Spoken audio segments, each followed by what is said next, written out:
Hello, I'm Todd Phillips, the editor of Canadian Auto Dealer. We're here today with Jim Williamson, the dealer principal with Williamson Chrysler in Uxbridge, Ontario. So Jim, we've talked to dealers across the country. It's really a mixed scenario of some are open, some are closed, in some sort of a hybrid model. So tell us what's going on really within your dealership and how you're serving your community now. Sure. Thanks, Todd. Yeah, we're running on a skeleton crew right now, fulfilling the essential needs. And we're basically have 6 technicians back there, as well as we've got 3 frontline staff to be able to deliver parts as well as deal with the customers that we have going in. But it's it's a pretty small crew, and we're just looking after the needs. And the other thing is, I've been to your dealership and met your people. It's a tight-knit family. How are you communicating with them throughout this to make sure that they stay in the loop and you can maintain that connection, during this, so that when business resumes, you've maintained that connection with them? Yeah, and that's been an important thing for myself going through this. We're utilizing obviously email.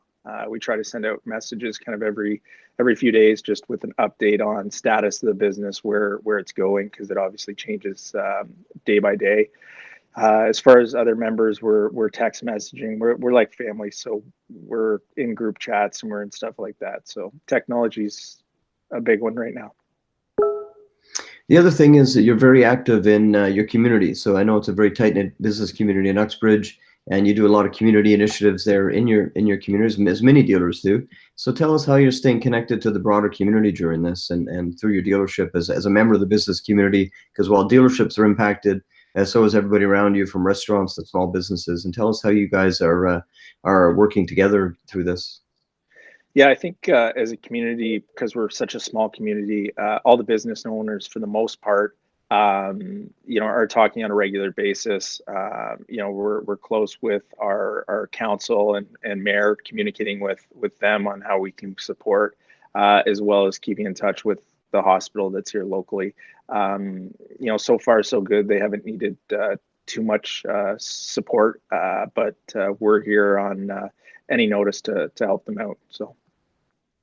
The one last question I had for you is really, this is a tough time for everyone, just sort of keeping it together. During this time, it's a time of very high stress, anxiety. For people have financial worries, worried for their health and others. So I know, you've publicly been, making some posts about how you're coping with some of these issues on a personal level, and I applaud you for that. There's a lot of courage to be doing that. So during this is a period of intense stress that many of us have never experienced. So how are you personally just kind of, making your way through that? Yeah.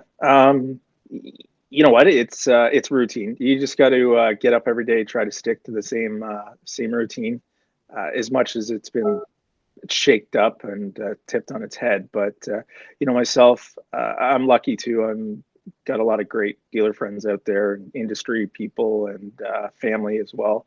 So I keep close contact with them. But the biggest one is routine, and then when the day's over, you got to kind of step back, take a deep breath, and say, I did everything I can today, and start all over tomorrow. So yeah, it's an emotional one. Well, the other thing is that there will be, life on the far side of this, and the connections you have to your community, to your teams, will be what's needed to kind of, rebuild in the recovery phase. We're in the sort of the meltdown phase for sure, and there's a prolonged period of pulling back, but we're doing it for the good of the community, for the health of those around us. But yeah, on the recovery side, I think people will remember the businesses that were there and stay connected to them. So I'm looking forward to hearing what happens in the recovery phase. It's a little bit of an easier phase to rebuild than it is to sort of strip down at the time. Yeah, I think that's the excitement that's keeping everyone kind of going. It's going to look a lot different, but it's, as we kind of get more and more information, you kind of start for that exit out of this. But you hold back a little bit until you can see that daylight and understand what that looks like. So yeah, we're obviously, like anyone, excited to get through this, and what the end really does look like. But it's going to be good, and I think it's just a matter of time. That's all it is. It's just time. Well, I appreciate you sharing that with us there, Jim, and and stay strong, I guess, in your community. And I know your dealership's really well regarded, and through this, your customers are going to come back. I've got full faith in that as well. And the industry might be a little different on the far side of it, But I think dealers will be implementing some of these protocols on a more permanent basis, I think, in terms of some of the sanitation and such. And I'm sure the industry will look a bit different on the far side. Yeah, no, it's going to be different for sure, and I think we've all learned a lot of lessons, and I think we're going to be a heck of a lot smarter coming out of this one. So it's as negative as it is. There's going to be some real positives. So thank you. All right, thanks for the time today, Jim. All right, Todd. Appreciate it. Keep safe. Okay, signing off.